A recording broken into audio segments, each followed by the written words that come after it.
장대장TV 시청자 여러분 안녕하십니까, 장대장입니다. 자, 오늘 주제는요, 동학개미는 무섭고 부동산 개미는 우습냐는 그런 주제입니다. 자, 최근에 동학개미, 우리 주식 개인 투자자들 일컫는 바로 단어죠. 우리 예전에 동학운동에서 나온 그런 단어를 바로 주식에서 바로 갖다 붙였는데, 그만큼 최근에 주식에 대한 투자 열기가, 우리 개인들의 투자 열기가 뜨겁다. 뭐 젊은 세대부터 시작해서 기사에 보면은 어떤 분들은 또 학자금 대출 받아서 주식도 한다, 이런 얘기도 나오는데, 그만큼 투자 붐이 분 건 사실인 것 같습니다. 특히나 코로나 이후에 경제 성장이 안 되는 상황에서 한 회사의 주가가 4배 뛰었다, 5배 뛰었다, 올해만. 그런 회사도 있거든요. 그런 거는 사실 정확하게 회사 성장과 어떤 주가의 성장이 정확하게 비례하는 건 아니지만, 그래도 어느 정도 비례 관계가 있는 건데, 어차피 회사의 미래를 보고 그 어떤 심리가 반영이 된 게 주가거든요. 그런데 지금 여러 가지로 어려운 상황 속에서도 그렇게 됐다. 물론 코로나의 직격탄을 받은 여행사의 주식이라든가 기타 등등 호텔이라든가 이런 거는 이제 반대로 떨어지긴 했습니다만, 전반적으로 한 차례 봄에 아주 그냥 전례 없이 떨어졌다가 한 차례 올랐죠. 우리가 코스피 포인트로 보면은 지금 2300 포인트 정도 되는데, 그게 1400포인트까지 떨어졌죠. 그 전에 2600까지 올랐다가 1400까지 떨어졌다 다시 2300까지 올라갔으니까 얼마나 이 짧은 기간 안에 롤러코스터를 탔습니까? 근데 그러다 보니까 너도 나도 주식 투자하면 큰 돈 번다, 이게 이제 더 강해지지 않았나. 물론 다른 한편으로는 전례 없이 또 부동산 규제가 지금 아주 강한 규제가 있기 때문에 또 반사이익을 얻었던 것도 사실입니다. 자, 한번 기사를 보면서 내용을 한번 살펴보도록 하겠습니다. 동학개미는 무섭고 부동산 개미는 우습나, 뒤죽박죽 세금 정책. 자, 이런 내용인데 구체적으로 한번 살펴보도록 하겠습니다. 자, 정부가 부동산과 주식 과세 정책의 일관성을 잃으면서 동학개미와 부동산 투자자를 갈라치게 하는 것 아니냐는 지적을 받고 있다. 현 정부가 출범 직후부터 부동산과 금융세제 정상화를 약속했지만, 주식은 개인 투자자의 의견을 적극 반영하는 반면 부동산 세제는 가혹하게 추진하고 있기 때문이다. 홍남기 경제부총리가 최근에 사표를 제출했다 했는데 문재인 대통령이 반려했다. 물론 또 이제 그런 이유 때문에 또 개각설에 경제부총리도 바꿔야 된다 하는 얘기도 나오고 있기는 합니다만, 그렇게 된 큰 배경이 주식의 대주주, 이게 이제 3대에 걸쳐서 한 회사의 주식을 10억 이상 가지고 있으면 그동안은 대주주로 해서 양도세가 이렇게 부과가 되는데, 크게 이거를 이제 3억 원으로 내리겠다. 그러니까 이제 개미들이 굉장히 반발했죠. 청와대 청원까지 올렸죠. 그러다 보니까 이제 계속해서 경제부총리를 해임해야 된다까지 올라오고 했습니다만, 한참 시끄러웠습니다. 정치권에서는 그건 해서는 안 된다. 경제부총리는 소신을 굽히지 않고, 이게 이제 갑자기 그런 게 아니고, 여기 보시면은 원래 이제 계획에 있었던 내용들입니다. 대주주 양도소득세 일지, 2017년 8월 대주주 양도세 범위 단계적 확대 발표, 2018년 4월 25억 원에서 15억, 2002년 4월 15억에서 15억 원, 6월 2023년 주식 양도세 전면 도입 발표, 11월 15억에서 3억 원, 이런 어떤 계획이 있었는데, 이게 2017년부터 나왔던 계획인데, 경제부총리 입장에서는 이제 그런 얘기를 한 거죠. 원래 몇 년 전부터 계획 세운 건데 왜 갑자기 못하게 하느냐. 자, 이런 얘기인데, 결국에는 유예하기로 했습니다. 3억으로 내리지 않고 그대로 15억으로 그대로 유예를 하기로 했다. 사실상 새로운 양도세 정책을 낮추는 것을 사실상 철회를 했다. 자, 이렇게 볼 수가 있는 거죠. 자, 청와대와 정부, 여당은 지난 3일 부동산 공시가격을 시세 90%까지 올리고 대주주 양도세 3억 원 하향 조정을 유예한다고 밝혔다. 두 사안은 모두 국정과제 차원에서 3년 전 추진이 결정됐다. 공시가격을 시세 90%까지 올린 것도 3년 전에 추진됐지만, 한쪽은 추진하지 않고 한쪽만 추진했다. 그래서 동학개미는 무섭고 부동산 개미는 우습냐, 이 얘기죠. 공시가격 현실화는 2017년 11월 출범한 국토교통 분야 관행혁신위원회의 개선 공고안 중 하나다. 시세보다 현재의 낮은 공시가격을 조정해 부동산 세금을 정상화하는 것이다. 정부는 이를 토대로 로드맵을 세워 올해 11월 최종안을 확정을 했다. 대주주 양도세 확대도 동일하다. 정부는 금융세제 정상화를 위해 2017년 8월 대주주 양도세 기준을 2018년부터 2021년에 걸쳐 25억 원에서 3억 원까지 낮추기로 했다. 올해 15억 원 기준은 내년 4월부터 3억 원으로 조정될 계획이다.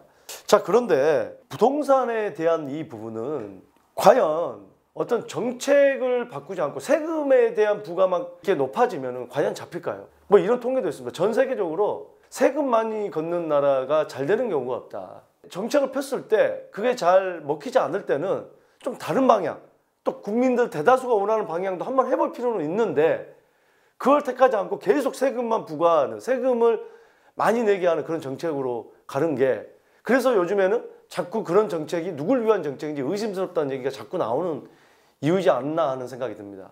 주식이라는 것은 내가 하지 않으면 투자를 해도 이 지금 대주주 요건 10억이기 때문에 웬만해서는 큰 영향이 없습니다. 하지만 의식주 중에 하나인 주에 해당되는 집은 내 집이 됐든 임차인이 됐든 가서 살아야 되잖아요. 그런데 이게 내 집에서 내 세금을 많이 내야 되고, 또는 임대업을 하는 분들한테도 세금 부담이 크면 다시 그게 임차인한테 전가가 되지 않습니까? 바로 월세나 전세로.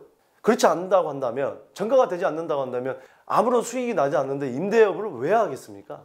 임대업을 하지 않으면 그만큼 민간 임대가 공급이 되지 않으면 결국에는 공공임대가 다 커버를 하지 못하기 때문에 민간 임대 활성화를 애시당초에 적극 장려했지 않습니까? 그게 바로 주택임대사업자 혜택을 많이 주는 거였고요. 근데 지금 전혀 앞뒤가 안 맞는, 타이밍도 안 맞는 그런 정책을 하고 있기 때문에 많은 혼란이 오고 있지 않나 생각됩니다. 그러나 당정청은 두 사안 중 공시가격 현실화만 계획을 이어나가기로 했다. 대주주 양도세는 추진 과정에서 변수가 발생했다고 밝혔다. 변수. 정부가 지난 6월 2023년 주식 양도세 전면 도입을 발표했기 때문에 대주주 양도세는 재검토가 필요하다는 것이다. 이 과정에서 정부는 개인 투자자의 주문에 적극 귀 기울여야 된다. 주식 양도 차익을 2천만 원까지 공제키로 한 것도 반발이 심하자 5천만 원으로 상향 조정했고, 대주주 과세 기준 역시 원위치했다. 자, 양도 차익도 2천만 원까지만 공제하기로 했는데 반발이 심해서 5천만 원으로 상향 조정을 한 거고요. 어쨌든 간에 주식 양도세는 사실상 기존 계획을 철회했다. 그래서 현재 하고 있는 대로 그대로 흘러가고 있다. 하지만 자, 부동산 공시가격은 현실화해야 된다. 이거는 3년 전에 세운 계획인데, 지금 현재 공시가격이 올리면 공동주택이 됐든 단독주택이 됐든 토지가 됐든 시간차를 두고 90%까지 올립니다. 그러면은 사실상 6억 미만만 조금, 뭐 제가 그 방송에서 말씀드렸습니다만 조금 할인이 되는 거고, 공시가격 6억 이상, 그러니까 이제 90%까지 올리면 한 7억, 실거래가 기준으로 7억 정도 되면은요, 이게 90%면 6억 3천이지 않습니까? 그러니까 6억 한 8, 9천까지만 돼도 엄청나게 올라가는 겁니다. 그리고 공시가격 9억이 되면 1세대 1주택자도 종부세를 내게 되는데 그 편입된 주택수가 엄청나게 많아지는 거예요. 제가 어떤 라디오인지 방송인지 보니까 전문가인지 기자인지 하는 분이 나와서 전국의 공시가격 6억이 안 되는 게 훨씬 많다, 그 통계를 내면서 그런 얘기를 하던데, 저는 참 통계를 갖다 붙일 때 붙여야 된다고 저는 보거든요. 그렇게 된다고 한다면 서울이든 뭐 지방 대도시든 시골이든 모두가 주택 가격이 똑같아야 된다는 얘기예요. 그거는 글쎄요, 자본주의 사회에서 맞는 얘기일까요? 사회주의 방식 아닌가요? 사회주의에서는요, 더 돈의 역할이 큽니다. 돈이면 오히려 더 되는 세상이 사회주의예요.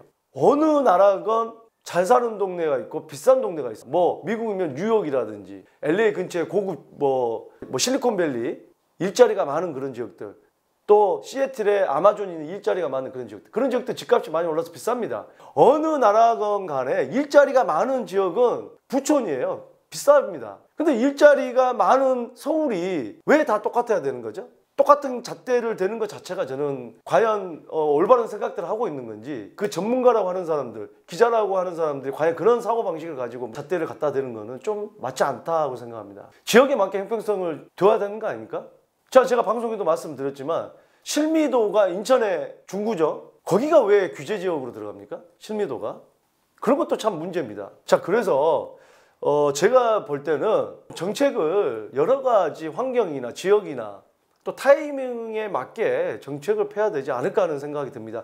무조건 우리가 얘기하면은 전국 통계를 가져와서 무조건 대입을 하는데, 그것마저도 다른 나라 어디 뭐 거래세, 보유세 그러면은 다른 데 높은데 싱가포르 얘기를 자꾸 하는데 싱가포르도요 3년만 가지고 있으면 국내 싱가포르인들은 3년만 가지고 있으면 양도세가 면제입니다. 근데 다른 나라에 이걸 갖다 다 여기저기 유리한 통계만 갖다 붙이면은 무슨 얘기를 못 하겠습니까?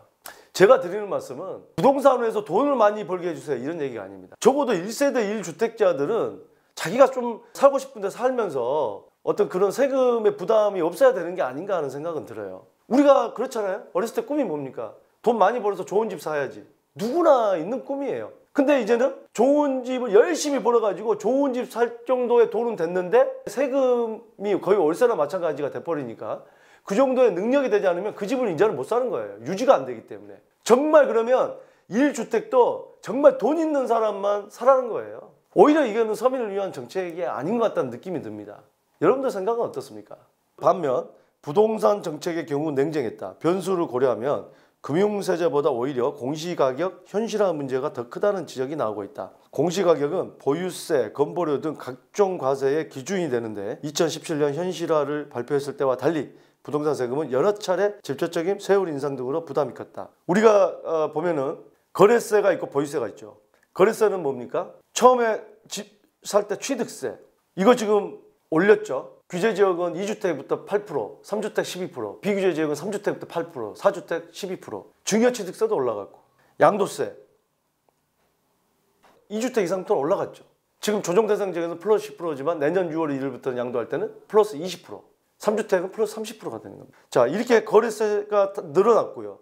그러면 보유세가 뭡니까? 재산세 1년에 2번 나눠서 내죠. 2분의 1씩 7월 달에 한 번, 9월 달에 한 번. 종합부동산세 11월에 통보받고 12월에 내죠. 예. 공시가격 이 거래세, 취득세, 양도세는요 실거래가 기준으로 하죠. 이 보유세, 재산세, 종부세는요 공시가격 기준으로 합니다. 공시가격이 엄청나게 올라가기 때문에 재산세, 종부세가 눈덩이처럼 불어나는 거예요. 그러면 취득세, 양도세, 재산세, 종부세 즉 거래세와 보유세가 한 번에 동시에 올라 버리면 이건 걷잡을 수 없는 게 되는 거예요. 그러면은 다주택자들한테 많이 팔라고 했는데 다주택자가 팔면 무주택자가 살려면 1세대 1주택이 되는 무주택자한테 이런 재산세나 종부세에 대해서 혜택을 줘야 되는 거 아닌가요? 혜택을 주지 못할 망정 올려야 될 이유는 없지 않습니까? 혜택은 둘째치고요. 1주택마저도 내가 살고 싶은 곳에 못 사는 경우가 생기는 거죠. 돈이 많아야 되는 거예요. 말 그대로 계속 보유를 하기 위해서는 보유세가 많기 때문에 살면서도 본인이 살면서 월세 내는 시대가 됐다. 본인이 살면서 국가에 내는 월세. 그렇게 따지면 국가는 전국을 갖다가 월세를 걷고 있는 셈이 되는 거죠. 그렇지 않아요? 재산세, 보유세가 엄청나게 올라가기 때문에 전국에서 임대사업을 하는 겁니다. 전국을 상대로. 전 국민을 상대로. 정부는 무려 23번의 부동산, 23번의 부동산 대책을 통해 종합부동산세 최고세율을 6%까지 올렸고 다주택자의 양도세, 취득세도 대폭 강화했다. 임대차 3법의 영향으로 최근 전세가와 매매가가 모두 급등하고 있다. 정부의 잘못된 정책으로 뛴 집값에 의해 사실상 증세가 된 상황에서 자 여기서도 기사가 얘기합니다. 잘못된 정책으로 집값이 뛰었다고 얘기하죠. 사실상 그리고 증세가 된 상황에서 공시가격 현실화를 그대로 조기하면 서민도 세금 폭탄을 향해서 예외될 수 없다. 서민도 세금 폭탄을 맞는 거예요. 1세대 1주택자의 서민.